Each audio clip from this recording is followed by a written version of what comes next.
আমাদের মধ্যে উপস্থিত যাদবপুরের লোকসভা তৃণমূল কংগ্রেসের প্রার্থী শ্রীমতী সায়নী ঘোষ, আমাদের এই ওয়ার্ডের পৌর প্রতিনিধি শ্রীমতী সুশীলা মণ্ডল, আমাদের এই ওয়ার্ডের সভাপতি তরুণ মণ্ডল, আমাদের নেতৃবৃন্দ আর এলাকার সুধী নাগরিক। অনেকক্ষণ ধরে বক্তব্য আপনারা শুনছেন। সায়নীকে আবার আর একটা সভাতেও যেতে হবে। আমি তাই ছোট্ট দু একটা কথা বলবো।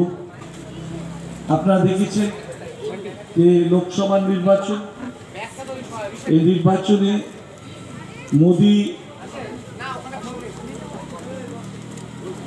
মোদি সরকারে থাকবে কি থাকবে না, বিজেপির সরকার আসবে কি আসবে না, এই পরীক্ষা তাদের।